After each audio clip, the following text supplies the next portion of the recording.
of darkness, where those who dwell alone.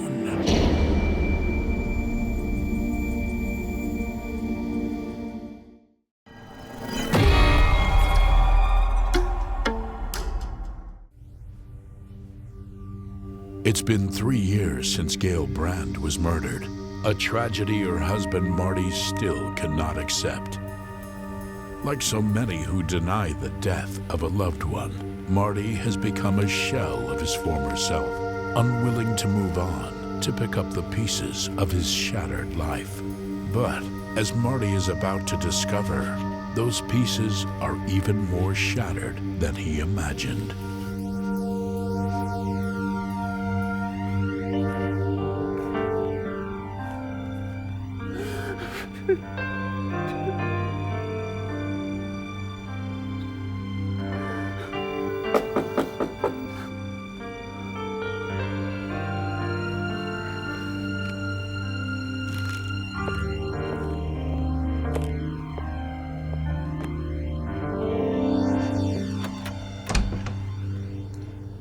I tried to talk to you yesterday after court, but with the press all over you. May I come in?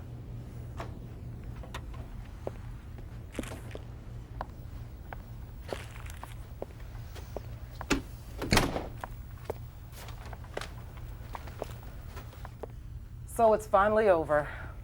You must be relieved. Relieved? That Bobby Jackson will be spending the rest of his life behind bars? Oh, yeah. I'm thrilled. Ecstatic.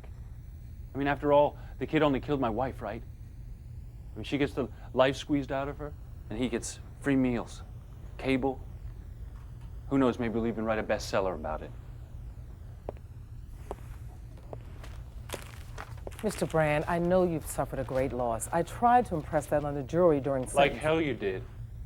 You plea bargained away the gas chamber, which is the only thing the scumbag deserved.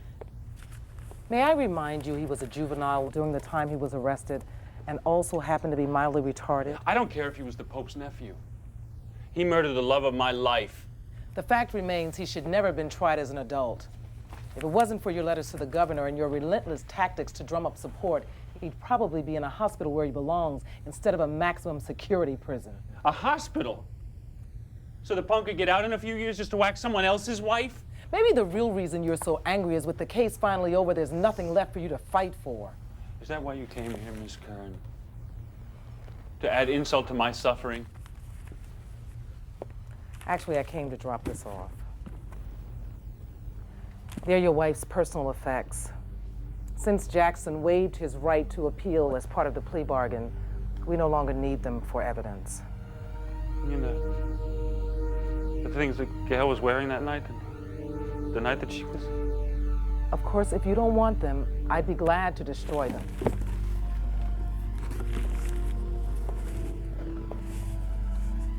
Look. Perhaps it would help to talk to someone. You want to help me? Give me back my wife.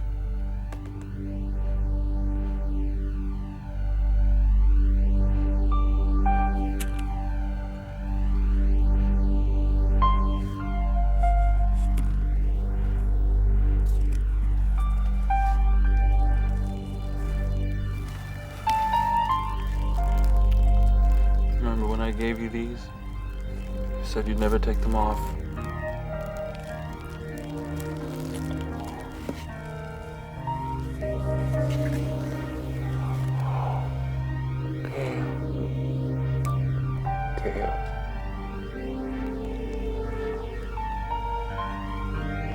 How am I supposed to forget you? How do I go on with my life?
Okay.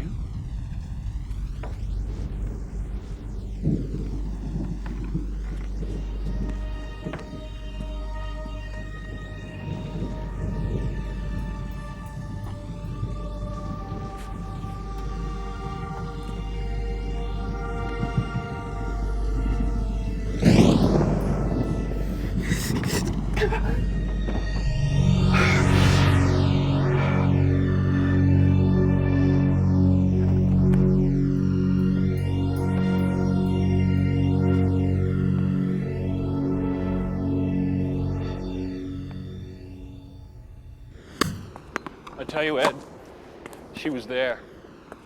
Trial, the press. You've been under a lot of pressure lately. Bend your knees. I don't blame you for not believing me. I hardly believe it myself. But when I saw her face, so alive, so beautiful. Marty, it's been 3 years, for God's sake. 3 years of thinking about her every waking moment, dreaming that something like this would happen. There's a name for that. It's called denial. Ed, I know she's dead. I know only too well. But I also know that Gail must have come back for a reason. You okay? That scarf, the one she was strangled with, I was holding on to it when all this happened last night. Marty, we've known each other since we were in grade school. You were the best man at my wedding. I was the best man at yours. Well, then you know me well enough to know that I'm not crazy. Listen to somebody who cares about you. Go home. Take all those clippings off the wall, all those photos in your darkroom, and throw them away once and for all. No. You don't understand. And that scarf, burn it. Burn it before it burns a hole in your heart.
Gail, it's me, Marty.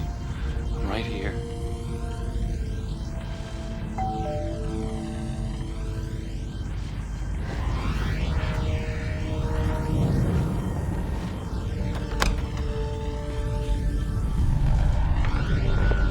No.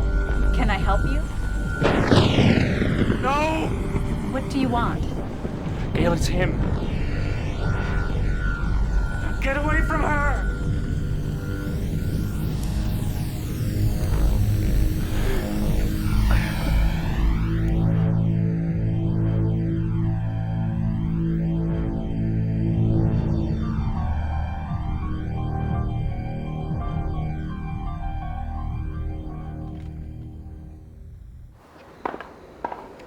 The slime bag must have seen her through the window, knew she was alone. But according to the store clerk's testimony during the trial, Gail never ordered a delivery. So why wouldn't she just check through the peephole the way she always did with strangers? Marty. And there was something else was weird. She wasn't wearing that scarf. What are you talking about? The murder weapon. The one everyone figured she had on that night, but she didn't. So how did Bobby get it? He could have dragged her upstairs, pulled it out of the drawer or something, but why was she found dead in the kitchen? Marty, stop it. Do you hear yourself? Are you listening to me, Ed? I was right there, right when it happened. Okay. Suppose you did have some kind of vision. Even if you did, why obsess about it? Still won't change what happened to Gail. She was my whole life, Ed. And I can't put this behind me until I know. Know what? I have to go back to the scene of the crime. Marty, as a favor to me, go and see that doctor I told you about. I know you're only trying to help, Ed. You're the only one that stuck by me since I lost Gail. But even you don't know how deep this goes, what's driving me. It's not denial, Ed. It's guilt. You see, if I hadn't been out of town that night, Gail might still be alive today.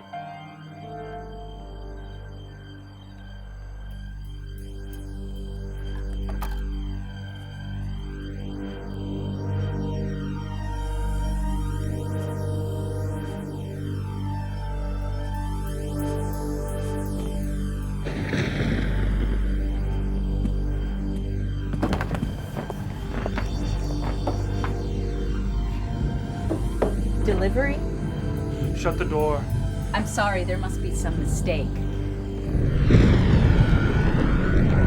He's gonna kill you! Excuse me.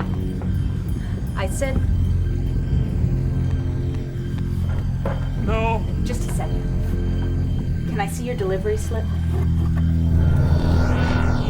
Gail, no!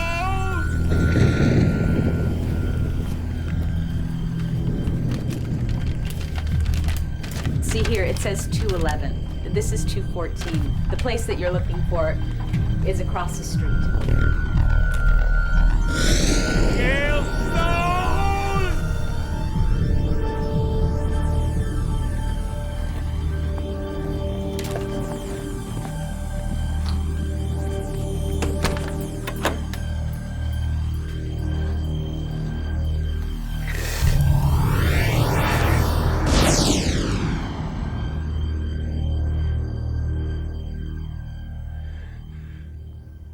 Let me get this straight. For 3 years, you make my life miserable, demand that Jackson be executed for murdering your wife, and now you have the nerve to sit there and tell me he's innocent? Look, the kid couldn't have killed her. I saw him leave, which means that it had to be someone else, someone who showed up later. And you saw this all in your hallucination. You have to release him and reopen the case. How do I put this politely? Not a snowball's chance in hell. Lady, don't you get it? There's a killer still out there. Not as far as I'm concerned. Now, if you don't mind, I have serious cases to try. Okay. If you won't listen to me, well, maybe the press will.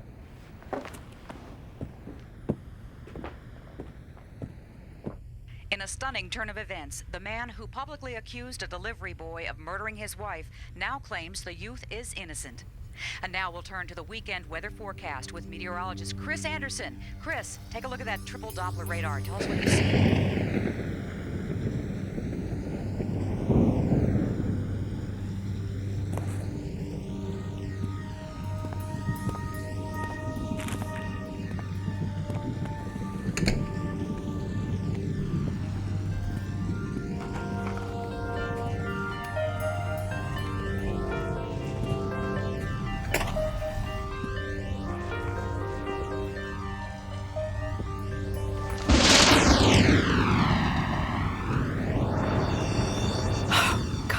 Scared me. What took you so long? Don't worry. Marty's out of town. It's just you and me, darling. Don't tell me you're still mad at me. I didn't mean it, Ed. Ed? You know I would never breathe a word to your wife.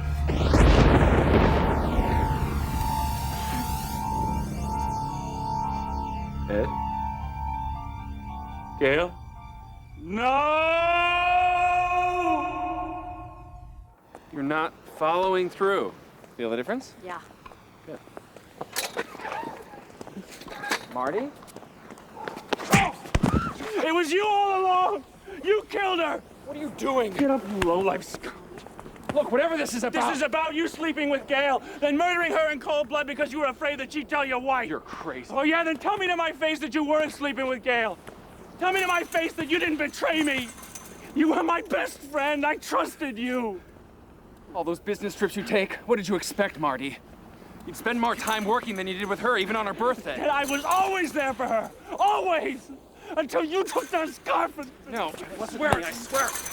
Okay, look, I did go there that night, but by the time I got there, she was already dead. Nice try, Ann. But I saw you there when she was still alive. I heard her call you by name. It's not true. If you were so innocent, why didn't you go to the police and tell them that you were there that night? Because I was scared. Wouldn't you be? I figured it was safer if I just kept my mouth shut. So you just, like, blocked it all out? Pretended it didn't happen? Well, listen, people don't just block it out unless they have something to hide.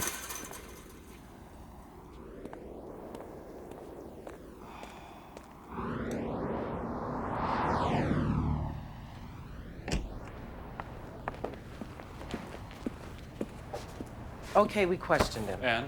And you were right. There appear to be some inconsistencies concerning Mr. Folsey's whereabouts the night of the murder. Just like I said. However, considering the crime scene no longer exists, and since there isn't a scintilla of evidence tying him to the crime, I have no choice but to release him. But I told you I saw him. In a vision, Mr. Brand. Visions aren't admissible in court. But he killed my wife! I'm sorry. There's nothing more I can do. You know what I think? I think that there's a lot more that you can do. But you're scared sick of what would happen to your career if you admitted that you put away the wrong guy. I think you'd better leave. How can you let that Jackson kid rot in prison knowing that he's innocent? I'll tell you how. It's called denial. Just pretend the bad stuff never happened and hopefully it'll just all go away. Like I said, Mr. Brand, without hard evidence, my hands are tied. You want hard evidence? I'll get you hard evidence.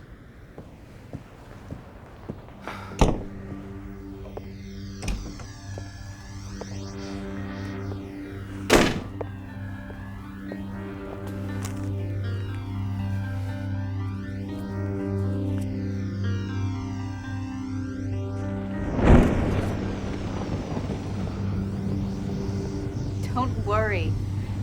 Marty's out of town. It's just you and me, darling. Don't tell me you're still mad at me. Why, Gail, why? I didn't mean it, Ed. You know I would never breathe a word to your wife.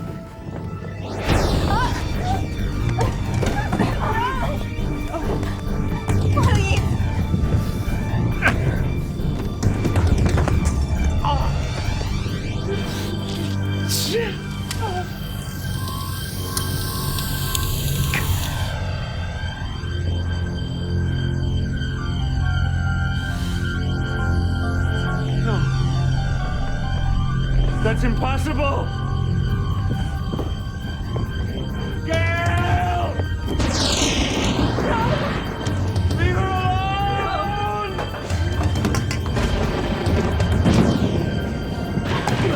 God! Please don't kill me. Don't kill me.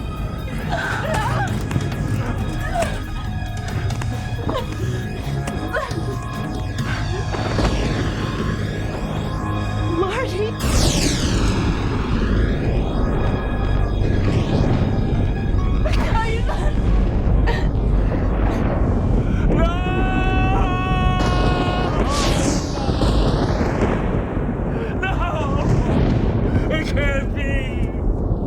I loved her. No, I loved her. I could not.